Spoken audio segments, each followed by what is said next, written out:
Assalamualaikum warahmatullahi wabarakatuh. Perkenalkan, nama saya Salvi Salima Zulfa dari jurusan Akuntansi Fakultas Ekonomi.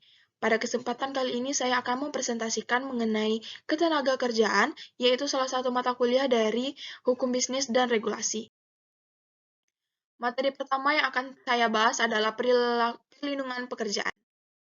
Perlindungan pekerjaan adalah perlindungan yang diberikan dalam lingkungan kerja itu sendiri dengan jalan memberikan tuntutan maupun dengan jalan meningkatkan pengakuan hak-hak asasi manusia, perlindungan fisik dan teknis serta sosial dan ekonomi melalui norma yang berlaku. Menurut Imam Supomo, membagi perlindungan hukum terhadap warga negara di bidang perburuhan. Yang pertama yaitu perlindungan ekonomis. Perlindungan ekonomis ini berkaitan dengan usaha-usaha untuk memberikan kepada pekerja suatu penghasilan yang cukup memenuhi keperluan sehari-hari, beserta keluarganya, termasuk dalam hal pekerja tersebut tidak mampu karena sesuatu di luar kehendaknya. Yang kedua ada perlindungan usaha. Perlindungan usaha ini berkaitan dengan usaha kemasyarakatan yang bertujuan memungkinkan pekerja itu mengenyam dan mengembangkan kehidupan sebagai manusia pada umumnya, dan sebagai anggota masyarakat dan anggota keluarga atau yang biasa kita sebut dengan kesehatan masyarakat. Yang ketiga ada perlindungan teknis. Perlindungan teknis ini berkaitan dengan usaha-usaha untuk menjaga pekerja dari bahaya kecelakaan yang dapat ditimbulkan oleh pesawat-pesawat atau ahli kerja lainnya, atau oleh bahan yang diolah atau dikerjakan perusahaan. Perlindungan jenis ini sering disebut dengan keselamatan kerja.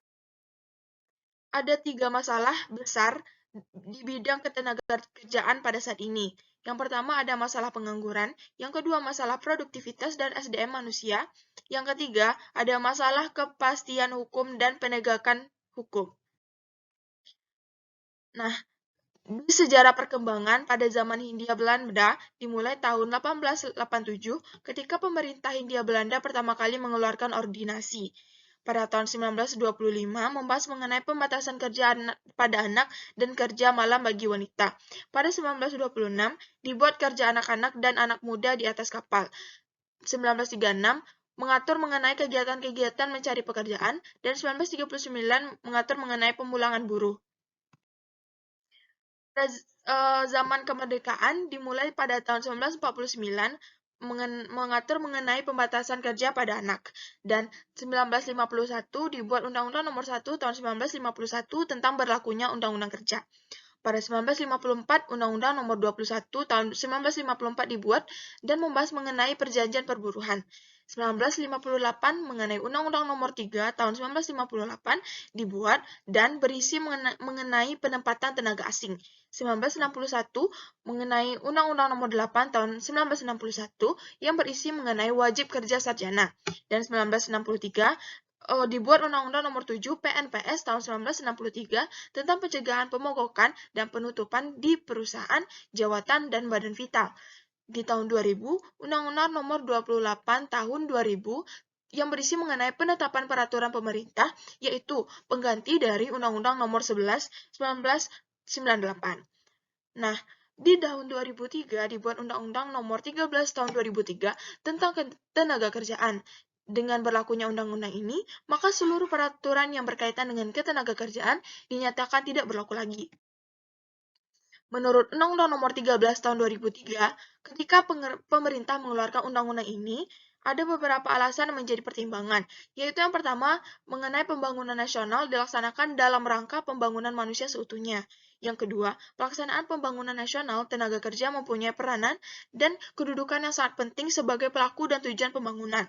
Yang ketiga, sesuai dengan peranan dan kedudukan tenaga kerja. Yang keempat, beberapa undang-undang di bidang ketenaga kerjaan dipandang sudah tidak sesuai dengan kebutuhan. Dan yang terakhir, perlindungan terhadap tenaga kerja dimaksudkan untuk menjamin hak-hak dasar pekerja atau buruh. Berikutnya adalah sistem peradilan hubungan industrial atau PHI. Penyelesaian perselisihan hubungan industrial. Dalam Undang-Undang PHI diatur jenis-jenis perselisihan, yaitu perselisihan hak, perselisihan kepentingan, perselisihan pemutusan kerja, dan perselisihan antar serikat pekerja atau serikat buruh. Nah, pihak yang menjadi subjek perselisihan adalah pekerja buruh yang bersangkutan dan pekerja atau buruh dengan pengusaha. Prosedur penyelesaiannya, yang pertama ada itu penyelesaian di luar pengadilan. Caranya yang pertama dengan bipartit, yaitu perundingan antara pekerja atau buruh atau serikat buruh dengan pengusaha untuk menyelesaikan masalah hubungan industrial. Yang kedua ada mediasi. Mediasi ini merupakan penyelesaian hak perselisihan kepentingan (PHK) dalam satu perusahaan melalui musyawarah yang ditengahi oleh seorang atau lebih moderator yang netral. Yang ketiga ada konsiliasi, yaitu penyelesaian hak perselisihan kepentingan (PHK) dalam satu perusahaan melalui musyawarah yang ditengahi oleh satu orang atau lebih konsiliator yang netral. Dan yang keempat adalah arbitrase, yaitu penyelesaian suatu perselisihan kepentingan dengan perselisihan dalam satu perusahaan. Yang kedua ada penyelesaian melalui pengadilan hubungan industrial. Yang pertama, ada mengenai pengadilan hubungan industrial. Pengadilan khusus yang dibentuk di lingkungan pengadilan negeri yang berwenang memeriksa, mengadili, dan memberikan putusan sebagai upaya paksa terhadap perselisihan hubungan industrial. Yaitu ada penyelesaian melalui Mahkamah Agung dan penyelesaian pengadilan hubungan industrial.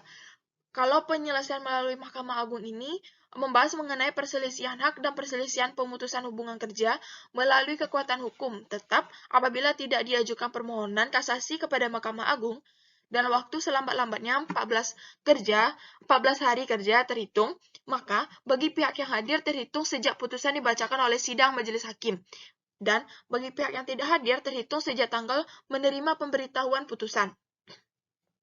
Sedangkan penyelesaian pengadilan hubungan industrial, tugas dan wewenangnya, yang pertama tingkat pertama itu mengenai perselisihan hak, tingkat pertama dan terakhir mengenai perselisihan kepentingan, tingkat pertama dan mengenai perselisihan pemutusan hubungan kerja, dan tingkat pertama dan terakhir mengenai perselisihan antar serikat, pekerja serikat buruh hanya dalam satu perusahaan. Ada itu putusan sela. Dalam Undang-Undang PHI dikenal adanya putusan sela. Putusan yang tidak menyangkut pokok perkara. Putusan sela dapat terjadi apabila dalam perselisihan tersebut terdapat perselisihan lainnya. Sehingga perselisihan lainnya tersebut harus diberikan putusan sela. Alat bukti penyelesaian perselisihan ini dapat diperlukan dari segi substansi perselisihan. Misalnya pembuktian bahwa pekerja melakukan kesalahan dan dapat pula pembuktian dari sesi prosedur yaitu bukti-bukti bahwa perselisihan tersebut telah dilakukan perundingan bipartit dan telah dilakukan melalui mediasi, konsiliasi, maupun arbitrasi. Selanjutnya adalah sanksi administrasi dan ketentuan pidana. Sanksi pidana kurungan paling singkat 1 bulan dan paling lama 6 bulan atau denda paling sedikit 10 juta dan paling banyak 50 juta. Organisasi pekerja buruh, hak berserikat bagi pekerja atau buruh, sebagaimana diatur dalam Konferensi International Labour Organization nomor 87 tentang kebebasan berserikat dan perlindungan hak untuk berorganisasi dan Konvensi ILO nomor 98 mengenai dasar-dasar daripada hak untuk berorganisasi dan untuk perundingan bersama-sama sudah diratifikasi oleh Indonesia menjadi bagian dari peraturan perundang-undangan nasional.